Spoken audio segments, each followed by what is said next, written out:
Installez-vous confortablement, barricadez vos portes, éteignez vos lumières et découvrez ces légendes aussi intrigantes qu'horrifiantes.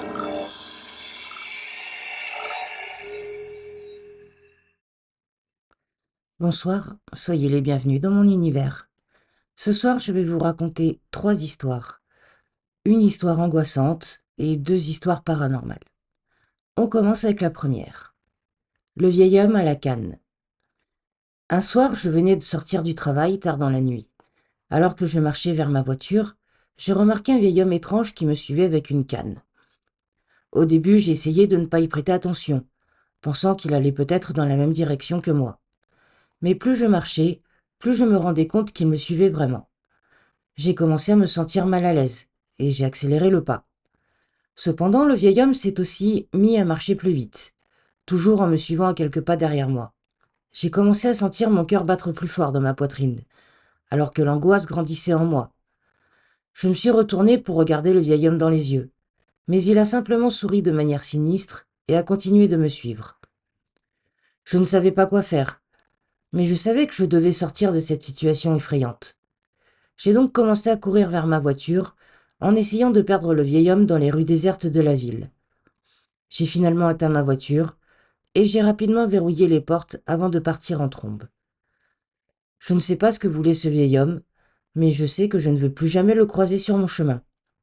Cette nuit-là, j'ai réalisé à quel point la peur peut nous rendre vulnérables et nous faire des choses que nous n'aurions jamais imaginé faire. Ou alors, je suis une flippette, mais un homme avec une canne, le soir, qui marche ou court plutôt vite, ça fait flipper. Alors oui, en effet, ça fait flipper. Donc j'ai peut-être une explication rationnelle. Je me dis, alors c'est peut-être tiré par les cheveux, j'ai peut-être trop d'imagination, mais je me dis que si ça se trouve, c'était quelqu'un qui était déguisé en vieil homme, c'était pas vraiment un homme vieux, et que sans doute, comme il était tard dans la nuit, il cherchait quelqu'un, soit pour le voler, ou soit pour l'agresser.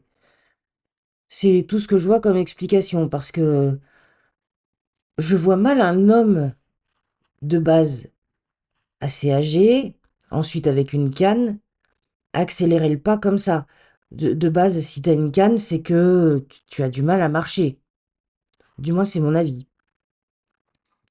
Donc moi, je pense peut-être que c'est quelqu'un qui s'était déguisé et qui cherchait soit à voler, soit à agresser les personnes qu'il trouvait dans la rue.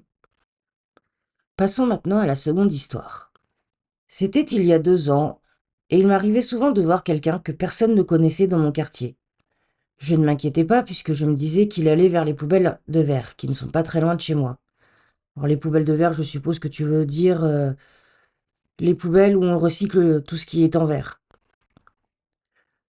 Au bout d'un mois, où il venait toutes les semaines, je commençais à m'inquiéter et à me poser des questions. Une semaine passa encore, et mes parents commençaient à de moins en moins me laisser sortir. J'étais seule à la maison, et je le revis. Mais cette fois-ci, il était devant la porte de la maison d'en face. Je restais collée à ma porte pour l'observer avec l'œil de bœuf. L'œil de bœuf ou le Judas, c'est le trou qu'il y a dans la porte qui permet de regarder à l'extérieur sans être vu. Et je le vis essayer d'ouvrir avec la poignée. Et moins ça s'ouvrait, et plus il forçait. Je compris qu'il essayait d'entrer, mais avant même que je ne réagisse, la police arriva sur les lieux. Nous n'avons plus entendu parler de cet individu pendant environ 1 mois et demi. Et puis la police est venue pour nous expliquer ce qu'il faisait là. Il voulait entrer pour aller voir son ex. Mais il y a une chose que nous n'avions pas vue. Il avait un couteau dans la main. Il voulait la tuer, et c'est tout ce que nous savons. Pourquoi? On ne sait pas. On sait juste que c'était un homme qui repérait les lieux depuis quelques semaines pour faire des choses horribles à une pauvre femme qui n'avait rien demandé. Et si nous n'avions pas appelé la police? On ne sait pas non plus, et nous ne voulons pas le savoir. Alors cette histoire, par contre, ça fait peur, hein, parce que le type il est complètement barré, quoi. Il vient, il veut revoir son ex, il veut la tuer. Je sais pas, mon gars, mais bon, si elle t'a quitté, passe à autre chose. Il y a des gens, vraiment, je comprends pas pourquoi ils sont comme ça. À mon avis, ils ont un grain dans la tête. sont pas tout à fait sains dans leur tête. Enfin, j'espère quand même que ça va mieux maintenant. Passons maintenant à la dernière histoire. Salut, je vais te raconter une histoire réelle qui s'est passée il y a à peu près 3 ans.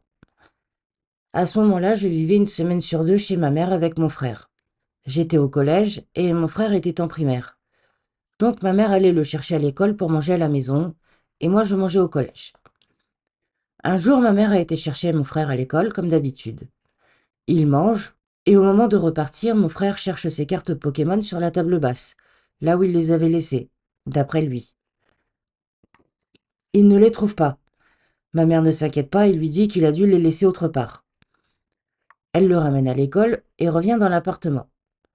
Petite précision, l'appartement est tout neuf, on est les premiers à le louer. Arrivée dans l'appartement, elle commence à ranger le salon. Donc elle nettoie la table basse et n'y trouve pas les cartes Pokémon. Elle continue de ranger l'appartement, mais ne trouve pas les fameuses cartes. Moi, je rentre du collège à 16 heures. Ma mère est partie chercher mon frère, et donc je suis seule. Et sur la table basse, je vois les cartes Pokémon. Je me dis que mon frère y a joué avec ma mère, car elles sont disposées en demi-cercle, comme si on y avait joué. Je ne m'inquiète pas. Vers 16h45, ma mère rentre et me voit avec les cartes dans les mains. Elle me demande où je les ai trouvées. Je réponds que je les ai trouvées sur la table basse. Elle me regarde et me dit « Tu es sûre ?» Je lui réponds que oui, et je lui demande pourquoi. Elle me dit qu'elle les a cherchées toute l'après-midi sans les trouver, et que quand elle est partie, les cartes n'étaient pas sur la table. Entre le moment où elle est partie et le moment où je suis arrivée, il s'est passé 10 minutes. Voilà, je voulais avoir ton avis, je ne vais pas te cacher qu'on a grave flippé. Alors j'ai 2 hypothèses. Une un peu tirée par les cheveux, mais qui peut se tenir. C'est donc que, si ça se trouve, les cartes étaient vraiment sur la table basse, qu'elles sont tombées, et que ta mère les a ramassées et ne se souvenait pas de les avoir ramassées et de les avoir remis sur la table basse. Ça m'arrive souvent. Des fois, je pose un objet quelque part, je me dis, je l'ai mis là, et puis je m'en souviens plus, et je le retrouve quelque temps après, à la même place. Mais bon, il n'y a rien de paranormal là-dedans, c'est juste que j'ai une mémoire de poisson rouge et que je me souvenais plus d'où j'avais mis l'objet. Donc ça, c'est mon hypothèse rationnelle. Mon hypothèse un peu moins rationnelle, c'est je pense que tu dois avoir peut-être un esprit joueur. Alors, je pense à l'esprit d'un enfant, puisque les cartes Pokémon, même s'il y a des adultes qui y jouent, de base, c'est quand même fait pour les enfants. C'est un jeu enfantin. Donc, je pense peut-être, il y a un esprit d'enfant chez toi, un esprit joueur. Et même si l'appartement est tout neuf, hein, ça veut rien dire. Ça se trouve, il a été construit sur quelque chose. Comme tu me dis rien, je peux pas savoir, mais voilà, il a peut-être dû être construit sur quelque chose ou un ancien appartement, une ancienne maison, on sait pas. Et donc, il y a peut-être, voilà, cet esprit joueur qui a voulu faire une farce ou qui a voulu jouer avec les cartes de ton frère. Peut-être. Peut-être qu'en le voyant s'amuser avec, il s'est dit, tiens, et si moi j'y jouais aussi? Voilà, c'était mon hypothèse non rationnelle. Voilà, alors je sais que ces histoires ont été très courtes, mais cette semaine, j'ai vraiment pas eu beaucoup de temps pour checker mes mails et vous trouver de bonnes histoires. Même là, au moment où je tourne, j'ai vraiment pas beaucoup de temps. Donc j'espère quand même que ça vous a plu. Promis, je me rattraperai la semaine prochaine. Je vous ferai des histoires un peu plus longues, quitte à en rajouter une ou deux. N'hésitez pas à vous abonner, à liker la vidéo, à la commenter, ça me fait toujours plaisir et ça aide au référencement. Je vous fais des gros bisous et je vous dis à bientôt.